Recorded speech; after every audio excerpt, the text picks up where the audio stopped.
कहानी खौफनाक स्कूल। गहरे जंगल के बीचों बीच एक स्कूल स्थित था। यह एक पुराना और खौफनाक था, जिसे सेंट पीटर हाई स्कूल के नाम से जाना जाता था। यह स्कूल सालों पहले बंद हो चुका था, लेकिन यहाँ के रहस्य और खौफनाक घटनाओं ने इसे लोगों के बीच एक भूतिया स्थल बना दिया था। बरसों पहले इस स्कूल के बारे में अजीबोगरीब कहानियाँ सुनाई जाती थीं और लोगों का मानना था कि स्कूल बंद होने के बाद भी यहाँ कुछ अज्ञात शक्तियाँ मौजूद थीं। अनुज और उसके दोस्त साहिल, रिया, कविता कॉलेज में पढ़ते थे।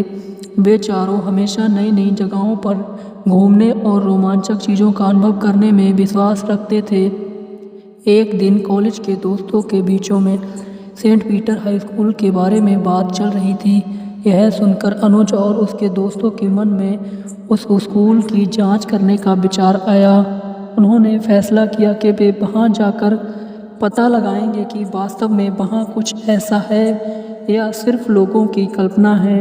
रात के समय वे चारों दोस्तों ने तय किया कि वे उस स्कूल में जाएंगे।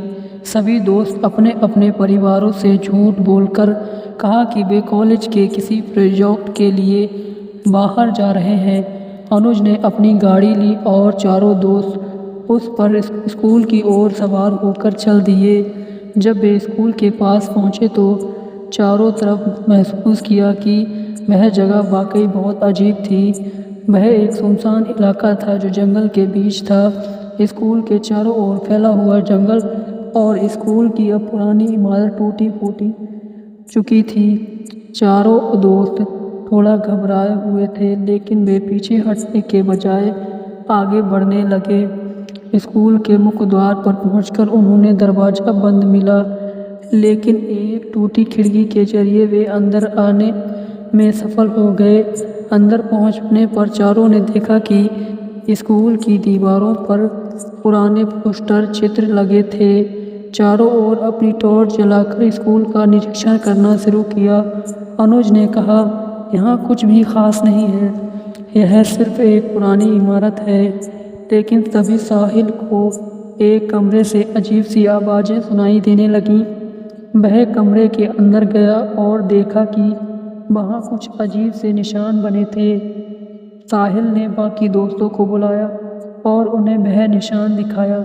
निशान देखकर रिया ने कहा, यह शायद किसी तांत्रिक क्रिया का हिस्सा है, हमें यहाँ से निकल जाना चाहिए। लेकिन अनुज ने उसे मजाक में लिया और कहा, अरे यहाँ सब ये बेकार की बातें हैं, यहाँ ऐसा कुछ भी नहीं। तभी कमरे की खिड़की जो अपने आप ज़ोर ज़ोर से हिलने लगी। चारों दोस्त घबराए और समझ नहीं पा रहे थे कि यह क्या हो रहा है। उन्होंने सोचा कि शायद यह हवा का असर है, लेकिन हवा इतनी तेज़ नहीं चल सकती थी। खिड़कियाँ खुद ही हिलने लगीं। घबराए हुए चारों दोस्त स्कूल के मुख्य हॉल की ओर चढ़ पड़े। जैसे ही वे हॉल में पहुंचे, उन्होंने देखा कि वहां एक पुरानी घड़ी थी जो 12 बजे के समय पर अटकी हुई थी। अनुज ने घड़ी की ओर इशारा करते हुए कहा, शायद यह स्कूल बंद होने का समय है। तभी घड़ी की सुई अचानक से चलने लगी। 12:05 पर रुक गई। घड़ी की सुई ने आवाज़ पूरे हॉल में गूंजने लगी। चारों दोस्त भी डर गए। जैसे ही घड़ी बंद हुई, चारों ने हॉल के किसी कोने में हंसी की आवाज़ सुनाई दी। वहाँ हंसी इतनी भयानक थी कि उनके रोंगटे खड़े हो गए। रिया ने घबराकर कहा, हमें यहाँ से तुरंत जाना चाहिए। लेकिन अनुज, जो अभी इसे खेल समझ रहा था, अनुज ने कहा, शायद यह कोई रिकॉर्डिंग होगी, चलो देखते हैं कि आवाज़ कहाँ से आ रही है। अनुज ने हंसी की दिशा में बढ़ना शुरू किया, जबकि बाकी दोस्त उसके पीछे पीछे चलने लगे।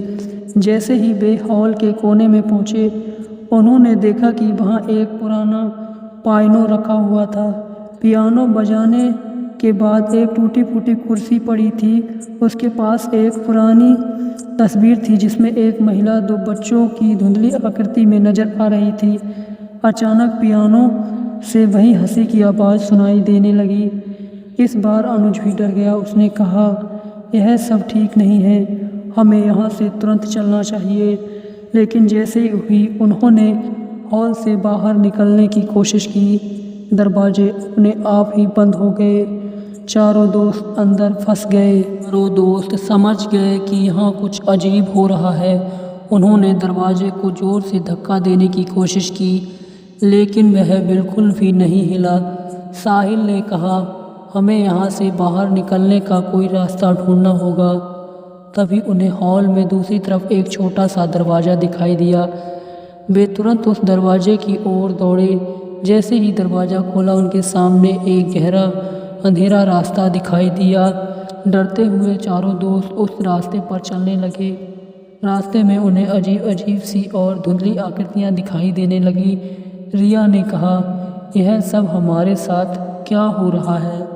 हम कहीं फंस गए हैं। कविता, जो अब तक शांत थी, कविता ने कहा, यह भूतिया जगह है। यहाँ से बाहर निकलने का कोई तरीका होगा। हमें शांत रहना होगा। दोस्तों, कहानी में आगे क्या हुआ, कहानी के अगले भाग में ज़रूर देखें। वीडियो को लाइक करें, चैनल को सब्सक्राइब करें। मिलते हैं कहानी के अगले भाग में। शुभ रात्रि, आपका दिन शुभ हो। धन्यवाद।